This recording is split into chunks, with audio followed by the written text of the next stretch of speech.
Kami dari kelompok 7 yang beranggotakan Saya Ria Kusmawati, NIM 4219055.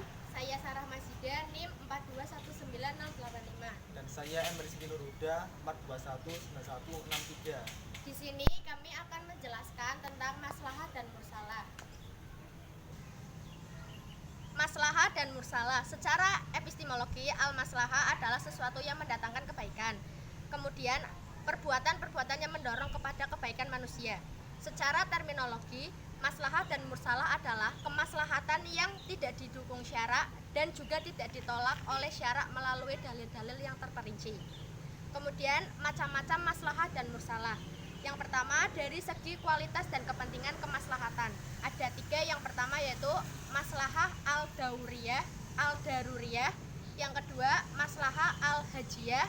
Yang ketiga, maslahah al-tahsiniyah. Yang kedua yaitu dari segi kandungan maslahah. Yang pertama yaitu maslahah al-amah. Yang kedua, maslahah al-hasah. Yang ketiga yaitu dari segi berubah atau tidaknya maslahah. Yang pertama yaitu maslahah al-subit. Yang kedua, maslahah al-mutakhoriyah. Yang keempat yaitu dari segi keberadaan maslahah. Yang pertama yaitu maslahah al-mutabaroh. Yang kedua, maslahah al-mulhoh. Yang ketiga, maslahah al-mursalah. Kehujahan masalah dan mursalah. Para ulama menyatakan bahwa masalah dan mursalah sebagai metode untuk menetapkan suatu hukum untuk kasus-kasus yang secara eksplisit tidak disebutkan di dalam suatu nas. Menurut ulama Malikiyah dan Hanabilah, termasuk golongan yang menerima masalah dan mursalah sebagai dalil untuk menetapkan suatu hukum yang tidak terdapat dalam Quran. Alasannya kenapa? Karena dalam pandangan mereka dari ulama Malikiyah dan Hanafiyah bahwa masalah dan mursalah ini dianggap merupakan induksi dari logika sekumpulan nas. Bahkan Asy-Syatibi mengatakan bahwa masalah dan mursalah sebagai metode bersifat qat'i sekalipun dalam penerapannya yang bersifat sani. Masalah dan mursalah tidak dapat menjadikan hujah atau dalil menurut ulama-ulama sebagai berikut. Yang pertama adalah dari ulama golongan Syafi'iyah, terus dari golongan ulama Hanafiyah, terus dari golongan ulama Malikiyah seperti Ibnu Hajib dan juga mazhab Zahiriyah. Sementara masalah dan mursalah dapat menjadi suatu hujah atau dalil menurut sebagian ulama Imam Malik dan Syafi'iyah, tetapi harus memenuhi syarat-syaratnya yang ditentukan oleh ulama-ulama ushul. Jumhur Hanafiyah dan Syafi'iyah mensyaratkan tentang masalah ini hendaknya dimasukkan di bawah qiyas, yaitu apabila terdapat suatu hukum asal yang dapat dikiaskan kepadanya dan juga terdapat ilaf mudhabit tepat sehingga dalam hubungan hukum itu terdapat tempat untuk merealisir kemaslahatan.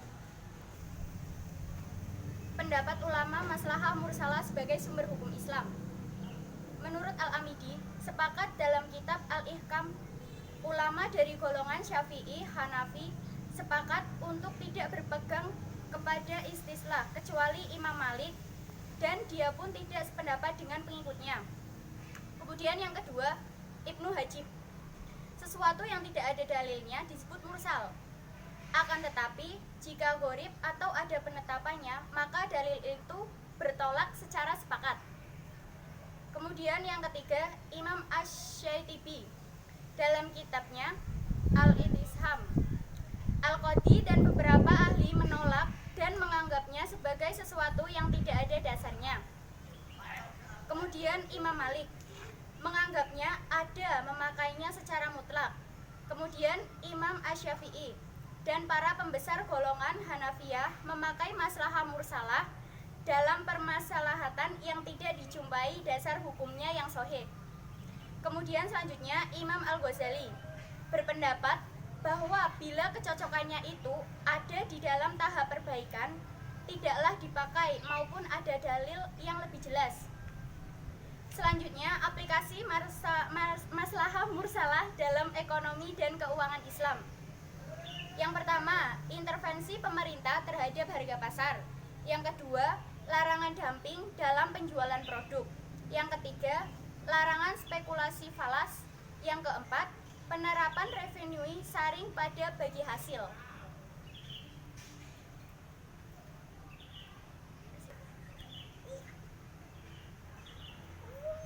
Sekian dari kelompok kami. Wassalamualaikum